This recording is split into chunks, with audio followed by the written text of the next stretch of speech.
Logos ministry या चॅनलमध्ये आपले स्वागत आहे. मी ॲलन लोबो आपणास प्रभू येशू ख्रिस्त जो या जगाचा तारणारा त्याच्या पवित्र नावात शुभेच्छा देत आहे. हे चॅनल सबस्क्राईब करणाऱ्यांचे मी मनपूर्वक आभारी आहे. प्रभू येशू ख्रिस्त आपणा सर्वांस त्याचा आशीर्वाद देव. आज आपण एका गंभीर विषयाकडे आपलं लक्ष लावणार आहोत. त्या विषयाचं शीर्षक आहे नरकाविषयीचे सत्य.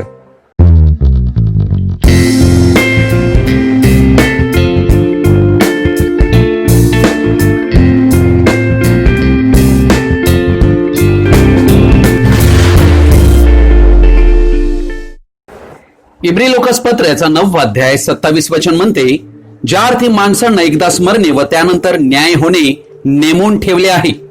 अर्थात हे वचन फार महत्वाचं वचन आहे. अर्थात या वचनाप्रमाणे आम्ही काय पाहत आहोत? मनुष्याला मृत्यू चुकविता येणार नाही. त्यानंतर दुसरं सत्य आम्ही या ठिकाणी पाहतो की कधीही कोणाही मनुष्याचा मरणानंतर पुनर्जन्म होत नाही. कारण बायबल येथे स्पष्ट शिकवत आहे की मनुष्याला एकदाच मरण आहे. परंतु पुढे जाऊन पवित्र शास्त्र आम्हाला अजून एक सत्य सांगत आहे, मृत्यू हा मनुष्याचा अंत नाहीये. कदाचित ही गोष्ट आम्हाला आश्चर्याची वाटू शकते.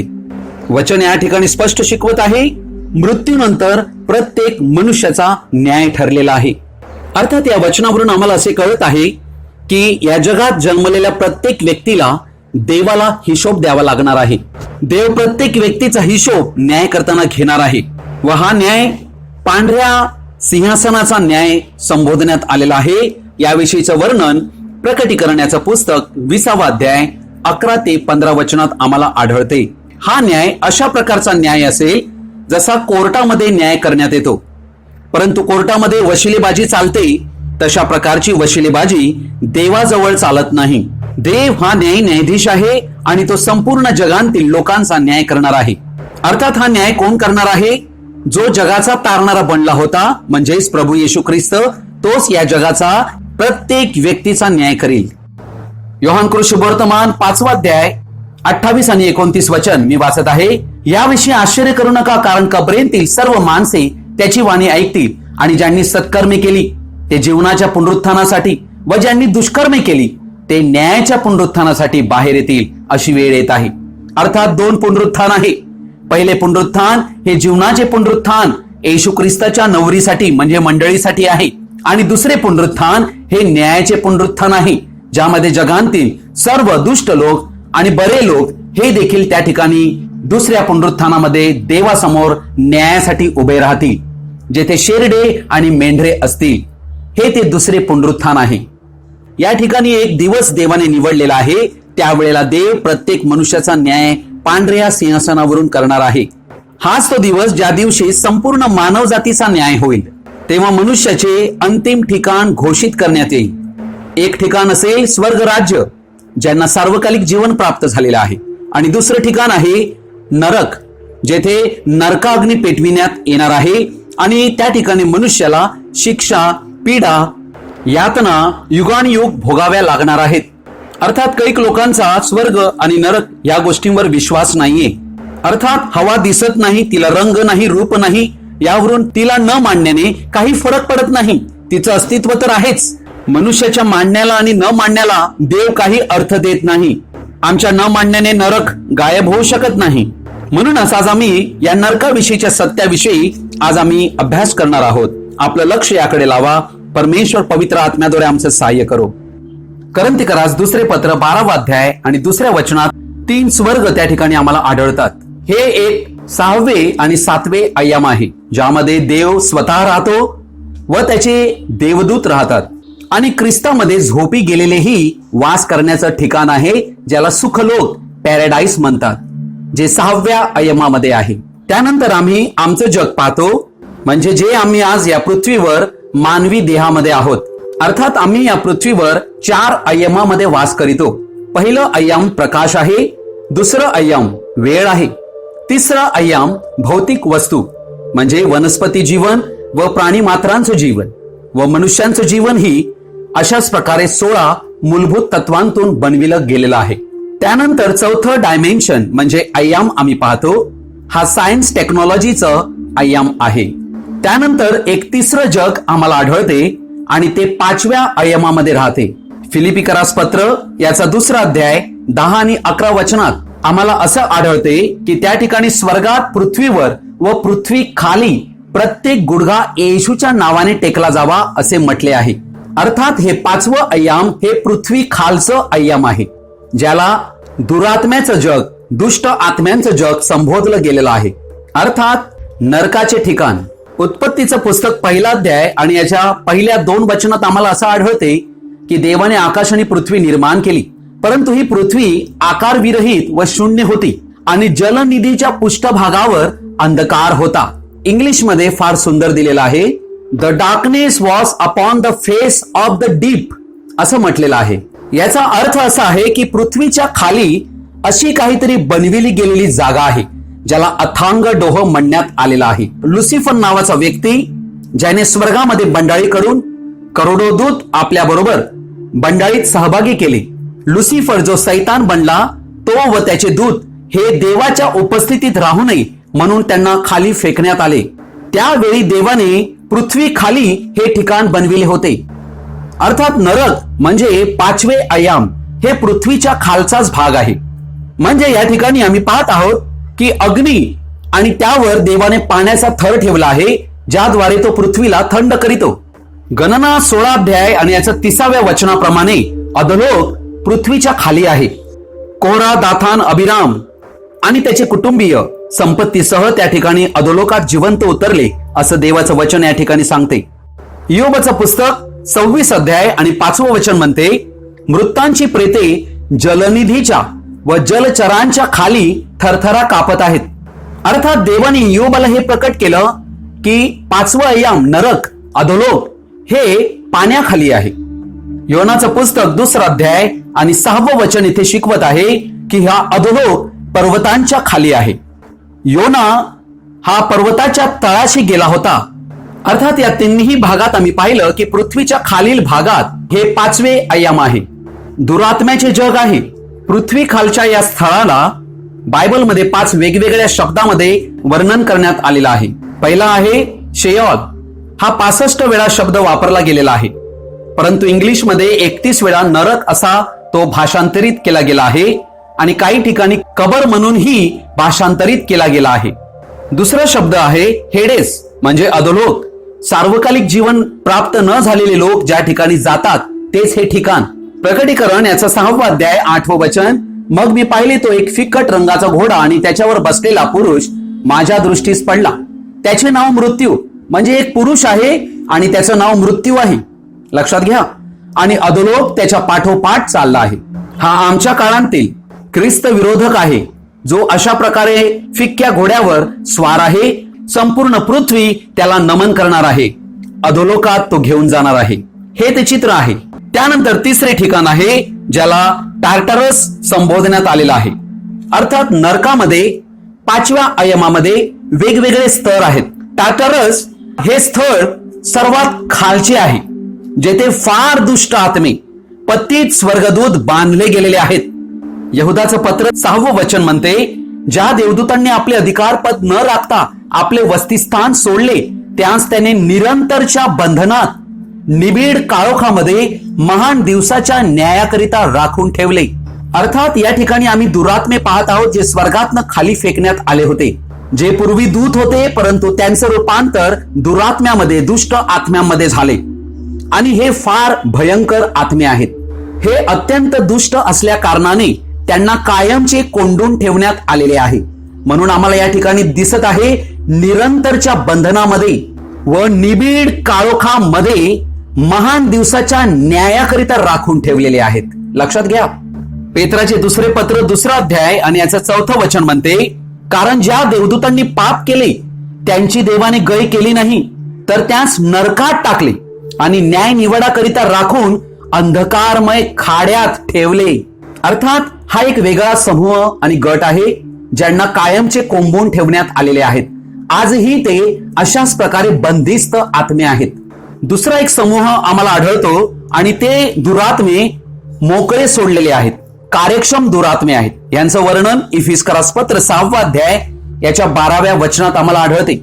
आपले झगडणे रक्त मांसाबरोबर नव्हे, तर सत्तांबरोबर, अधिकाऱ्यांबरोबर, सध्याच्या काळोखांतील जगाच्या अधिपती बरोबर आकाशातल्या दुरात्म्या बरोबर आहे. हे आत्मे आकाशात सगळीकडे फिरत असतात. हेच आत्मे मनुष्याला मोहात पाडत असतात आणि पाप करण्यास प्रवृत्त करीत असतात. तिसरा एक समूह या ठिकाणी आम्हाला आढळतो जे तात्पुरते कोंडलेले आहेत आणि त्यांचं वर्णन आम्ही प्रकटीकरण 9 अध्याय याच्या 15 आणि 16 वचनात आम्हाला त्याविषयी आढळते. 6वा करणा ज्या वेळेला वाचतो त्यावेळेला त्यांची मुक्तता आहे. अर्थात आजच्या जगामध्ये ही 20 कोटी घोडदळांची संख्या या ठिकाणी म्हटलेली आहे. हे यांना मुक्त करण्यात आलेलं आहे आजच्या जगामध्ये. चौथा प्रकार आहे आणि त्याचं नाव आहे ॲबिस. फारच खोल असा एक खड्डा ज्याला अथांग डोह असं म्हणण्यात आलेलं आहे. प्रकटीकरण 9 अध्याय याच्या पहिल्या वचनात आम्हाला हे आढळते. ज्याला तळच नाही असे हे खोल विवर आहे. याला इंग्लिशमध्ये बॉटमलेस पिट म्हणतात. अर्थात आमच्या युगामध्ये ख्रिस्त विरोधक जो येणार आहे हा या अथांग डोहांतूनच येणार आहे. याविषयीचं वर्णन प्रकटीकरण 11 अध्याय 7वं वचन, प्रकटीकरण 17 अध्याय 8वं वचन, प्रकटीकरण 20 अध्याय 1 आणि 3 वचन यामध्ये आम्हाला याविषयी आढळते. प्रभू येशू ख्रिस्ताने गसरेकराच्या प्रदेशात एका भूतग्रस्ताला ज्याच्यामध्ये 2000 भूते वास करत होती त्याला मुक्त केले. त्यावेळेला मुक्त करण्यापूर्वी लूक ऋषिवर्तमान 8:31 वचनात ती त्याला विनंती करीत होती की आम्हास अगाध कूपात जाण्याची आज्ञा करू नको. अर्थात अगाध कूप म्हणजेच हे ॲबिस. हे ते दुरात्मे आहे जे मनुष्यांना पछाडतात. यांचा उद्देश मनुष्याचं जीवन नाश करावा हाच आहे. 5वा शब्द यासाठी वापरलेला आहे आणि तो आहे गेहेना. अर्थात नवीन कराराच्या पुस्तकात 12 वेळा हा शब्द वापरलेला आहे नरकासाठी. याला हिम्मोनाचे खोरे म्हणतात, तोफेत ही म्हणतात. यशया 30 अध्याय आणि 33 वचनात या ठिकाणी मोलक दैवताची भक्ती केली जात होती. लहान मुलांना यज्ञ म्हणून दिले जात होते. इर्मयाचं पुस्तक 7 अध्याय 31 वचनात आम्ही पाहतो अनेक राजे सरदार यांनी आपल्या मुलांचा बळी या ठिकाणी या मूर्तीच्या पोटामध्ये टाकून अग्नीने त्यांचं दहन केलं जात असे. हे अग्नीने दहन करण्याचं स्थान होतं.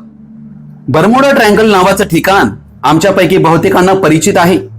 अर्थात हा एक सैतानाचा त्रिकोण समुद्र आहे जेथे चुंबकीय स्तर चालत नाही. हे पृथ्वीवरीलच एक ठिकाण आहे. हे सैतानाचं सिंहासन आहे. जे कोणी त्याच्या हद्दीत जातात ते त्या ठिकाणी गायब होत असतात असा आतापर्यंतचा इतिहास आहे. अर्थात एहेजेकेल याचा 28 अध्याय आणि 2 वचनात असं म्हटलेलं आहे, मानवपुत्रा सोरेच्या अधिपतीस सांग, प्रभू परमेश्वर म्हणतो, तुझे हृदय उन्मत्त होऊन तू म्हणतोस मी देव आहे. तर भर समुद्रात मी देवाच्या आसनावर बसलो आहे. पण तू देव नव्हेस, मानव आहेस. आपले चित्त देवाच्या सारखे आहे असा तू आव आणतोस. अर्थात हे सैतानाविषयी लिहिण्यात आलेले आहे आणि सैतान या ठिकाणी आपले आसन मांडून बसलेला आहे. अर्थात हे केवळ एकमेव ठिकाण नाही. पृथ्वीवर अशी 12 ठिकाणे आहेत जिथे अशा प्रकारचे कार्य होत असते आणि अशी काही ठिकाणं या पृथ्वी खाली आहेत ज्यांना दरवाजे म्हणून मांडण्यात आलेले आहे. अर्थात त्या सर्व दरवाजांचा आकार त्रिकोणी म्हणजे पिरॅमिड सारखा आहे. हे दरवाजे म्हणजे एक वेशी आहेत, कोट आहेत. जसे नवीन येरुशलेमेला प्रकटीकरण 21 अध्याय 12 ते 13 वचनामध्ये 12 कोट सापडतात. नेहम्याच्या वेळेलाही येरुशलेमेला 12 कोट म्हणजे वेशी होत्या असे नेहम्याचं पुस्तक 12 अध्याय 27 वचनात आम्ही पाहतो. तसेच नरकालाही दरवाजे आहेत. प्रभू येशू ख्रिस्ताने मत्ती सुवर्तमान 16 अध्याय याच्या 18व्या वचनात म्हटले की माझ्या मंडळीवर जी मी बांधत आहे तिच्यावर अधोलोकाच्या द्वारांचे काहीच चालणार नाही. अर्थात अधोलोकाला अनेक द्वार आहेत आणि सैतानाने देवाने जे बनविलेलं आहे त्याची कॉपी मारलेली आहे. नरकाला देखील दरवाजे आहेत. ते वेगवेगळ्या ठिकाणी आहेत. अर्थात जे लोक मरणानंतर अधोलोकात जातात ते आपापल्या ठिकाणांतूनच त्यांच्यासाठी असलेल्या द्वारांतून प्रवेश करीतात. ज्वालामुखींचा आम्ही उद्रेक पाहत असतो. हा एक नरकाचाच दरवाजा आहे. प्रकटीकरण याचा 9 अध्याय 14 ते 15 वचनात फरात नदी म्हटलेली आहे जेथे दुरात्म्यांना बांधून ठेवण्यात आलेले आहे. अर्थात आम्ही पाहत आहोत दुरात्म्यांचा वास आम्हाला अशा ठिकाणी आढळत आहे. लूक सुवर्तमान 9 अध्याय 25 वचन म्हणते, कारण जर कोणा मनुष्याने सगळे जग मिळविले आणि स्वतःला गमाविले किंवा स्वतःचा नाश करून घेतला तर त्याला काय लाभ. अर्थात या ठिकाणी स्वतःचा नाश करणे म्हणजे सार्वकालिक जीवन न मिळविणे. हा याचा अर्थ आहे. या जगात सार्वकालिक जीवन मिळण्याचा एकमेव मार्ग आहे आणि तो म्हणजे प्रभू येशू ख्रिस्त. संपूर्ण जगाला सार्वकालिक जीवन द्यावे म्हणून देवाने आपल्या स्वतःला मानव रूपात प्रकट करून मनुष्यांच्या पापांसाठी दुःख भोग सहन केला. क्रुसावर आपला प्राण दिला की मनुष्याला पापाच्या नियमांतून, पापाच्या दास्यांतून मुक्त करावे. म्हणूनच प्रभू येशू ख्रिस्त सबंध मानव जातीसाठी देवाने पाठविलेली महान देणगी आहे. परंतु देव कोणाही व्यक्तीवर जबरदस्ती करीत नाही. योहान सुवर्तमान 3 अध्याय 16 वचन म्हणते, देवाने जगावर एवढी प्रीती केली की त्याने आपला एकुलता एक पुत्र दिला, यासाठी की जो कोणी त्याच्यावर विश्वास ठेवतो त्याचा नाश होऊ नये, तर त्याला सार्वकालिक जीवन प्राप्त व्हावे. म्हणून देवाने प्रत्येक व्यक्तीला स्वतःचे निर्णय व निवड करण्याची स्वतंत्रता दिलेली आहे. परंतु तारणाची निवड जिवंत असतानाच प्रत्येक मनुष्याला करायची आहे. मरणानंतर निवड करता येत नाही. प्रत्येक व्यक्ती आपल्या स्वतःच्या तारणासाठी देवासमोर जबाबदार आहे. अर्थात देवाने प्रत्येक मनुष्याला स्वतंत्र इच्छा, फ्री विल दिल्यामुळे तो कोणाही मनुष्यावर कोणत्याही कारणाने जबरदस्ती करीत नाही. याच कारणामुळे देव कोणाही व्यक्तीला एकतर्फी प्रेमाने वाचवू शकत नाही. योहान सुवर्तमान याचा 5 अध्याय 24 वचन म्हणते, मी तुम्हाला खचित खचित सांगतो, म्हणजे खरं खरं सांगतो, जो माझी वचने ऐकतो व ज्याने मला पाठविले त्याच्यावर विश्वास ठेवितो, म्हणजे प्रभू येशू ख्रिस्तावर, त्याला सार्वकालिक जीवन प्राप्त झाले आहे आणि त्याच्यावर न्यायाचा प्रसंग येणार नाही. तो मरणांतून जीवनात पार गेला आहे. अर्थात हे वचन जे आहे हे प्रभू येशू ख्रिस्ताच्या मंडळीला दर्शवून आहे. या वचनामध्ये आम्हाला आढळत आहे की येशू ख्रिस्तावर विश्वास केल्यामुळे त्यांना सार्वकालिक जीवन प्राप्त झालेलं आहे व त्यामुळे पांढऱ्या सिंहासनाचा जो न्याय येणार आहे त्या न्यायाच्या प्रसंगांतून परमेश्वराने त्यांना सोडविलेला आहे. कारण तो न्याय येशू ख्रिस्ताच्या देहावर घेण्यात आलेला आहे त्यांच्यासाठी, कारण त्यांनी येशू ख्रिस्ताला व्यक्तिगत तारणारा म्हणून स्वीकारलेला आहे. व म्हणून वचन या ठिकाणी पुढे म्हणते, तो मरणांतून जीवनात पार गेला आहे. याचा अर्थ काय? मरण आलेला आहे शारीरिक दृष्ट्या, परंतु तो जीवनात पार गेल्या कारणाने आता तो व्यक्ती जगातल्या इतर व्यक्तीसारखा मरणारा नाही, कारण त्याला सार्वकालिक जीवन प्राप्त झाले असल्या कारणाने तो झोपी जात आहे. त्याचं शरीर या पृथ्वीवर मरण पावत आहे, परंतु त्याचा जीवात्मा त्या ठिकाणी अनंत जीवनामध्ये, सुखलोकामध्ये प्रवेश करीतात, कारण त्यांना सार्वकालिक जीवन प्राप्त झालेलं आहे जिवंत असतानाच. ते ख्रिस्त येशूमध्ये महानिद्रा घेऊन येशू ख्रिस्ताच्या दुसऱ्या येण्यासाठी, म्हणजे पहिल्या पुनरुत्थानासाठी वाट पाहतात. हे व्यक्ती प्रभू येशू ख्रिस्ताची मंडळी असल्या कारणाने, येशू ख्रिस्ताची नवरी असल्या कारणाने येशू ख्रिस्ताबरोबर त्याच्या राजासनावर बसून संपूर्ण जगाचा न्याय करणार आहेत. हे वचन करिंथीकरास पहिले पत्र याचा 6 अध्याय याच्या 1 ते 3 वचनामध्ये आढळते. परंतु दुसरा एक समूह आहे जे या जगामध्ये पापामध्ये जन्माला आले आणि पापातच मरण पावले. अशा प्रत्येक व्यक्तीला देवासमोर हजर व्हावे लागेल आणि प्रत्येक व्यक्ती जो या जगामध्ये जिवंत आहे त्या प्रत्येक व्यक्तीला देवाने अनंत जीवन बहाल केलेलं आहे, मुफ्त दिलेलं आहे. त्याने फक्त त्याचा स्वीकार करायला हवा. परंतु या जगामध्ये आम्हाला आढळते की अनेक लोक देवाच्या वचनावर विश्वास करीत नाहीत. त्यांना ह्या गोष्टी पटत नाहीत, कारण त्यांच्याकडे तत्वज्ञान असते. नरकाग्नी कोणीही दुष्ट जन चुकवू शकणार नाहीत. म्हणूनच माझ्या प्रिय भाव बहिणीनो, आम्हाला या गोष्टीकडे फार गांभीर्याने लक्ष देणं फार आवश्यक आहे. आम्हाला हे जीवन एकदाच मिळालेले आहे आणि आम्हाला अनंत जीवन मिळाल्याशिवाय मृत्यू होणे म्हणजे आमच्या आत्म्याचा नाश आहे. सर्वात भयानक गोष्ट मृत्यूनंतर काही असेल तर ती म्हणजे होणारा न्याय. मत्तेकृष्ण वर्तमान याचा 25 अध्याय 31 ते 46 वचनामध्ये आम्हाला अंत समयात मनुष्यांचा होणारा न्याय याविषयी स्पष्टीकरण दिलेलं आहे. अर्थात या न्यायसमयी नीतिमान स्वर्ग राज्यात सार्वकालिक जीवन उपभोगायला जातील, तेव्हा दुष्टजन सार्वकालिक शिक्षा भोगण्यास नरकाग्नीत जातील. कारण बायबल नरकाविषयीचे सत्य शिकविते. पाप नरकाग्नीची मागणी करीते. पाप हे देवाच्या नियमांचे उल्लंघन आहे असे वचन आम्हाला योहानाचे पहिले पत्र 3 अध्याय 4 वचनात शिकविते. जर नियमच नसता तर पापांसाठी दंडही नसता, कारण दंडाविना नियम काहीच कामाचा नाही. जेथे नियमच नाही तेथे पापही नसणार. मग येशूच्या मरणाची काय आवश्यकता? कारण जर पापच नाही तर तेथे कोणालाही त्यांतून सोडविण्याची आवश्यकताच नाही. मग प्रभू येशू ख्रिस्ताचे मरण निरर्थक ठरते. परंतु देव स्वतः जो जगाचा न्यायाधीश आहे तोच नियम करता आहे. मृत्यूनंतर जीवनाचे सत्य देखील नरकाच्या वास्तवाची मागणी करते. श्रीमंत मनुष्य व लाजर लूक 16:19 ते 31 वचनामध्ये आम्हाला दोन भिन्न नियतीचे चित्र सादर केले गेले आहे. म्हणजे नीतिमानांकरिता समाधान, परंतु पाप्यांकरिता यातना. अर्थात नरक हा मुळात सैतान आणि त्याच्या दूतांकरिता बनविला होता, असे वचन मत्तेकृष्य वर्तमान 25 अध्याय याच्या 41 वचनात सापडते. परंतु जेव्हा पुरुष किंवा स्त्रिया सैतानाच्या कार्यात सहभागी होतात आणि त्याच्या गुलामगिरीत जगतात, त्यांच्यावर देखील तशी स्थिती गुदरणार आहे. नरक देवाच्या स्वभावाच्या विरुद्ध नाही. कित्येक लोकांना नरकाचे सत्य स्वीकारणे कठीण भासते, कारण ते विश्वास ठेवू शकत नाही की एक प्रेमळ आणि दयाळू परमेश्वर अशी जागा कशी काय तयार करू शकतो. परंतु नरक हा देवाच्या स्वभावाविरुद्ध नाहीये. जर देवाच्या नियमाच्या उल्लंघनाकरिता शिक्षा दिली गेली नसती तर देव न्यायी ठरला नसता. एक न्यायी परमेश्वर म्हणून नीतिमानाला तो बक्षीस म्हणजे पारितोषिक देईल आणि पाप्याला शिक्षा करील. नरकाविषयीचे सत्य सर्वाधिक द्वेषलेले सत्य असे या जगात आम्हाला आढळते. म्हणजे असे की दैवी शास्त्राचे अभ्यासक आणि प्रचारक जे प्रभूच्या मार्गांतून मागे वळले आहेत, त्यांनी नरकाविषयीच्या संदेशाचा द्वेष केलेला आहे. अर्थात त्यांना असं वाटत आहे की नरकाचे सत्य हे येशू ख्रिस्ताच्या प्रेमाशी जुळत नाहीये, म्हणून त्यांनी नरकाचा संदेश हा मुलायम करून ठेवलेला आहे, मऊ बनवलेला आहे. म्हणजे देवामध्ये क्रोधच नाही व तो आपल्या लेकरांना नरकात टाकणारच नाही, अशा प्रकारचा त्यांचा विश्वास पवित्र शास्त्रावर आधारित नाहीये. नरकाग्नीच्या सत्याविषयी कोणीही आज सहजासहजी बोलत नाहीये, परंतु बायबलमध्ये पूर्ण वास्तविकता या नरकाविषयी देण्यात आलेली आहे.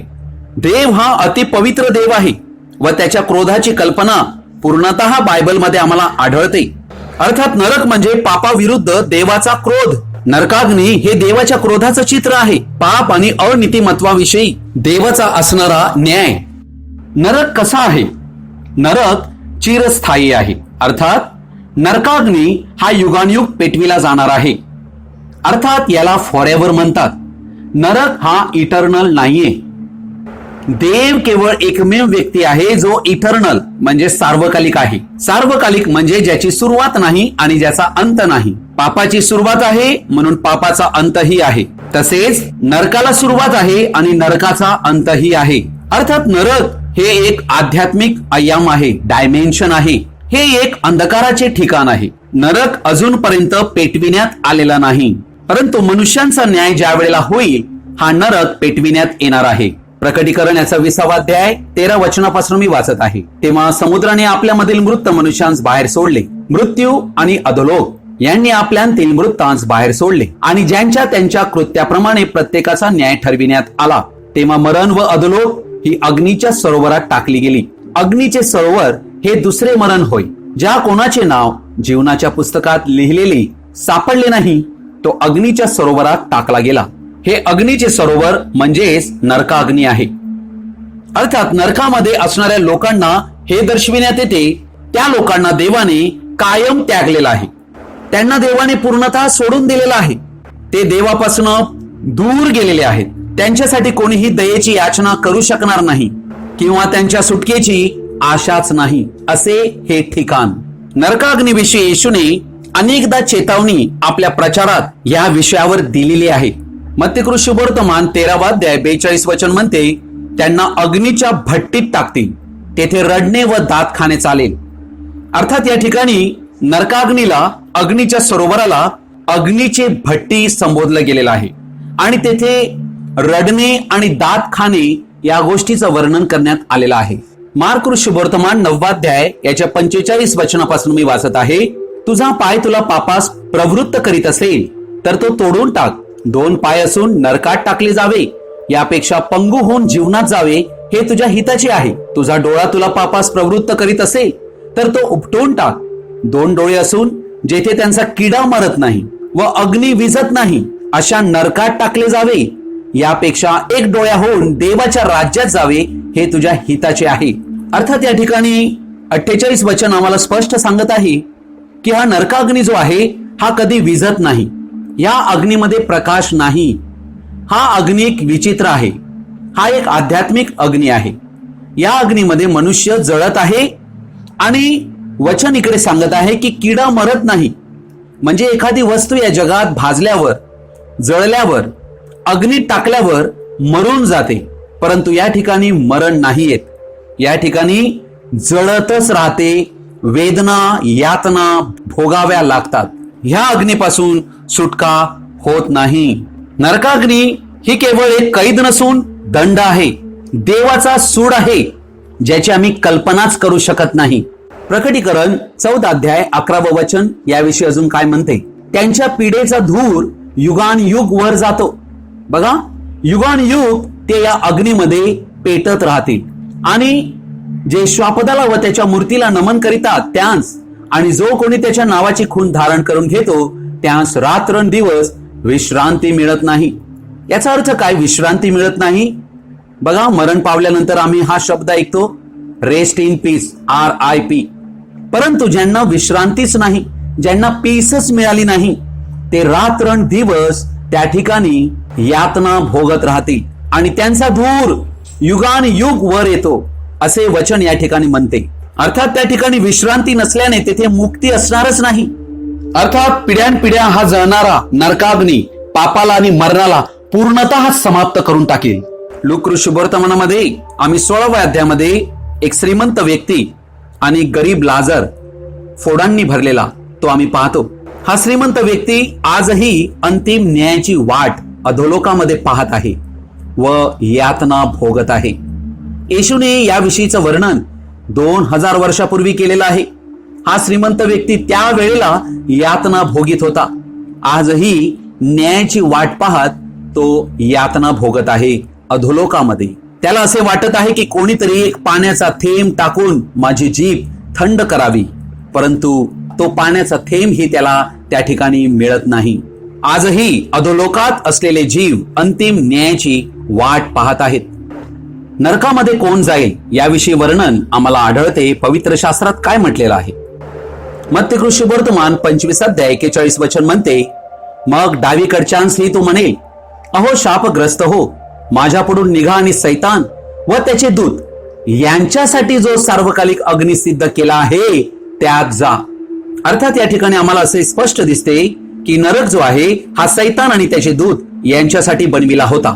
परंतु मनुष्यांनी देवाच्या वचनावर विश्वास करून देवाची बाजू घेतली नाही, परंतु सैतानाची बाजू घेऊन सैतानाशी भागीदारी केली.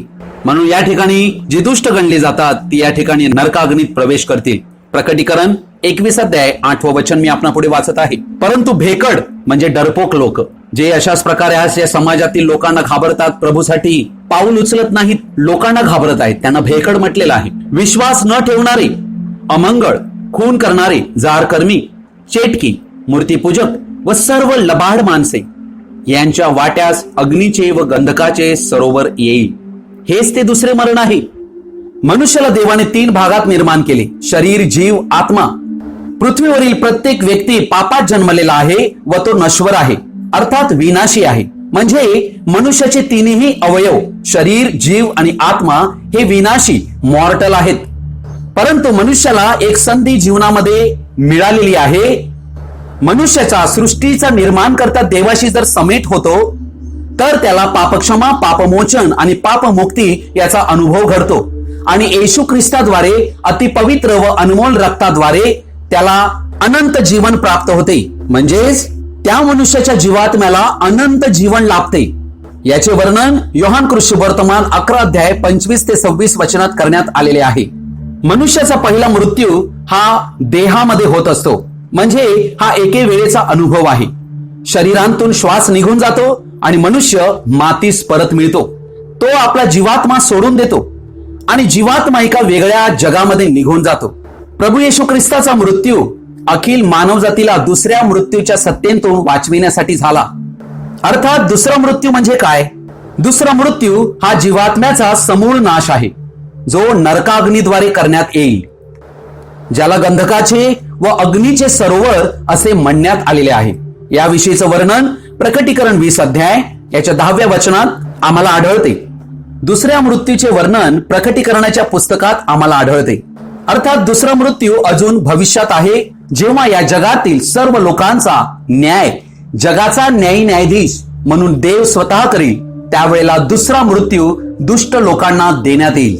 दुसऱ्या मृत्यूची भयानकता कल्पनेच्या पलीकडे आहे. अर्थात दुसरा मृत्यू म्हणजे देवापासून कायम विभक्त होणे. योहान कृष्णवर्तमान 8व्या अध्याय 24 वचनात येशूने दुसऱ्या मृत्यूविषयी घोषणा केली होती. मी म्हणून तुम्हाला सांगितले की तुम्ही आपल्या पापांत मराल, कारण मी तो आहे असा विश्वास तुम्ही न धरल्यास तुम्ही आपल्या पापात मराल. ही दुसऱ्या मरणाची घोषणा होती. अर्थात हा दुसरा मृत्यू अशा लोकांसाठी आहे ज्यांनी ख्रिस्ताला नाकारलेले आहे. पांढऱ्या सिंहासनाचा न्याय देवाच्या पवित्र शास्त्रात यासाठी नोंदविला गेला आहे की अविश्वास करणाऱ्यांना याद्वारे चेतावणी द्यावी, यासाठी की ख्रिस्ताद्वारे मिळणाऱ्या तारणाचा त्यांनी शोध करावा. थेसलनिकाकरास दुसरे पत्र 1 अध्याय 8 वचनापासून मी वाचत आहे. तेव्हा जे देवाला ओळखीत नाहीत व आपल्या प्रभू येशूची सुवार्ता मानित नाहीत, लक्षात घ्या, त्यांचा तो सोडून आपल्या पवित्र जनांच्या ठाई गौरव मिळावे म्हणून आणि त्या दिवशी विश्वास ठेवणाऱ्या सर्वांच्या ठाई आश्चर्यपात्र व्हावे म्हणून तो येईल. कारण आम्ही दिलेल्या साक्षीवर तुम्ही विश्वास ठेवला आहे. तेव्हा त्यांना प्रभूच्या समोरून व त्याच्या सामर्थ्याच्या गौरवापासून दूर करण्यात येऊन युगानयुगीचा नाश ही शिक्षा त्यांना मिळेल. लक्षात घ्या, युगानयुगीचा नाश ही शिक्षा म्हणजेच अग्नीचे सरोवर, नरकाग्नी आहे. तिमिथिकरास पहिले पत्र 2 अध्याय 4 आणि 5 वचन मी आपणा पुढे वाचत आहे. त्याची अशी इच्छा आहे, म्हणजे देवाची अशी इच्छा आहे की सर्व माणसांचे तारण व्हावे व त्यांनी सत्याच्या परिपूर्ण ज्ञानाप्रत पोहोचावे. कारण एकच देव आहे आणि देव व मानव यामध्ये ख्रिस्त येशू हा मनुष्य एकच मध्यस्थ आहे. अर्थात या वचनाप्रमाणे आम्हाला आढळत आहे देवाची अशी इच्छा आहे की सर्वांचे तारण व्हावे. पण देव कोणाही व्यक्तीचे तारण स्वतःच्या इच्छेने करू शकत नाही, जिथपर्यंत तो व्यक्ती पापांगीकार करून पश्चाताप करून देवाकडे येत नाही आपल्या पापांच्या क्षमेसाठी. म्हणून मनुष्याला तारण्यासाठी त्याने आपली सुवार्ता या पृथ्वीवर पाठविलेली आहे. अर्थात सुवार्ता ही देवाने आम्हासाठी काय केले आहे त्याचा स्वीकार करणे आहे, त्यावर विश्वास करणे आहे. ही सुवार्ता आम्हाला तारण्यासाठी समर्थ आहे. म्हणून देव आज अखिल मानव जातीला बोलावत आहे. मत्तेकृष्णवर्तमान 11 अध्याय 28 आणि 29 वचन काय म्हणते? अहो कष्टी व भाराक्रांत जन हो, तुम्ही सर्व माझ्याकडे या, म्हणजे मी तुम्हाला विसावा देईन. मी जो मनाचा सौम्य व लीन आहे त्या माझे जो आपणावर घ्या व माझ्यापासून शिका, म्हणजे तुमच्या जीवास विसावा मिळेल. कारण माझे जू सोयीचे व माझे ओझे हलके आहे. आमच्या जीवास विसावा मिळावा ही देवाची इच्छा आहे. म्हणून तो संपूर्ण मानव जातीस जे पापाच्या ओझ्याखाली कष्टी आणि भाराक्रांत झालेले आहेत त्या सर्वांना विसावा देण्यासाठी बोलावत आहे. हे प्रभू येशूचे शब्द आहेत. हा प्रभू येशू आज सर्वांची वाट पाहत आहे. कारण ज्यांना हा विसावा नाही ते युगानुयुग त्या पीडा नरकाग्नीत भोगत राहणार आहेत. परंतु ज्यांनी ख्रिस्ताच्या शुभवर्तमानावर विश्वास करून जे ख्रिस्ताकडे आलेले आहेत त्यांनाच हा विसावा प्राप्त होईल. जर एखादा व्यक्ती नरकात गेला, त्याच्या जीवाचा नाश झाला, तर तो त्याच्या इच्छेमुळे झालेला आहे. तो त्याच्या खेरीज इतर कोणालाही दोष देऊ शकत नाही.